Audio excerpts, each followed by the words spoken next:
Hello, Rebecca Brightly here from Dance World Takeover, and in this week's edition of Lindy Hop Steps Made Easy, you're learning scissor kicks. Dance World Takeover with Rebecca and Paul. So, scissor kicks. Why are they called scissor kicks? Well, it's because your legs sort of move in a scissory fashion.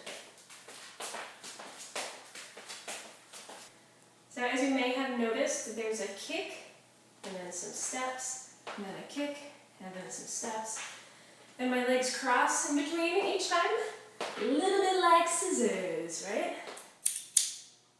When I learned this move, I spent at least a few hours teaching it to myself after watching it on the dance floor. So hopefully you will learn this move faster than that. Scissor kicks have a pretty tricky rhythm, so we're going to start by simplifying the rhythm so that you can get the underlying movement. Okay, so basically it's a kick, step, cross, step, kick, step, cross, step. Try demoing that with me a couple of times. See if you can get that kick, step, cross, step, kick, step, cross, step, kick, step, cross, step, kick, step, cross, step. Alright, let's talk about those kicks. I really want you to learn to do the kicks really well because if you start off this move with sloppy kicks, it's going to throw off everything. So this kick is going to be out to the side with your foot pointing forward. And you're going to lift your knee up and then put your foot down, sort of like popping a balloon. Try that on both feet. Knee pointed forward, foot pointed forward, and I'll show you that from the side view too, so you can see that I'm not doing this kind of kick or that kind of kick. I'm just lifting my knee up, putting it down, out towards the side. Okay, now let's put that together again with the simplified rhythm. So, I kick out to the side, step, cross, step, I kick, and then I step, cross, step, kick, I move in that direction, cross, step, kick, move in that direction, cross, step. So if you ever get confused, remember that you move in the direction that you kick. Next, you really need to get used to bending your knees. This is not a ballet move like.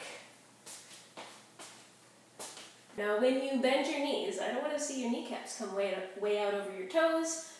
Instead, what you want to do is sit your hips back a little bit behind your heels so that your weight is evenly distributed between the front and the back half of your foot, between the ball of your foot and your heel.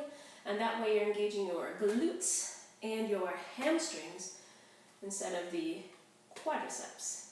If you put your knees out over your toes, that over-engages your quadriceps, which puts a lot of pressure and pull on your kneecaps, causes a lot of pain.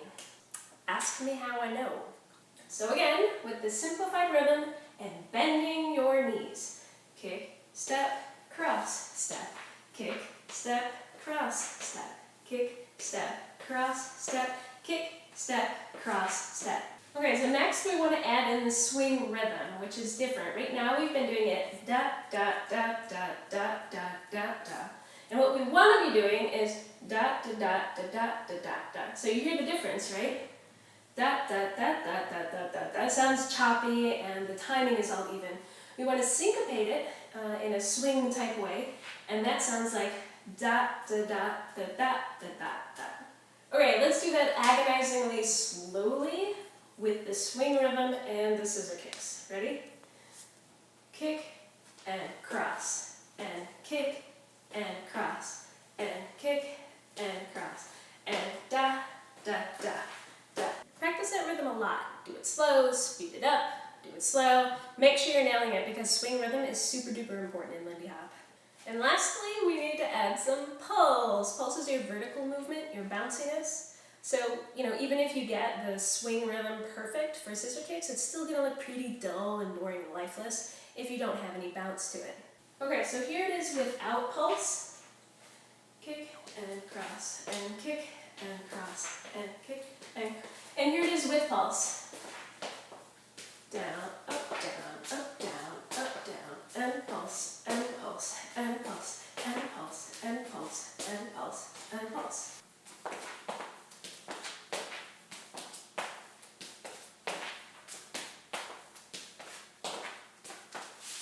So even if you're working your ass off trying to do these scissor kicks, work really hard to make it look calm and relaxed and easy. Effortlessness is a really key movement style in Lindy Hop. So remember to practice that a whole lot. Next week, come on back, you're gonna learn the half break. It's a part of the Shim Sham routine, which is a super popular solo jazz routine in Lindy Hop. And make sure to stick around for the end of the Lindy Hop Steps Made Easy series, where you're gonna learn a brand new routine that I choreographed.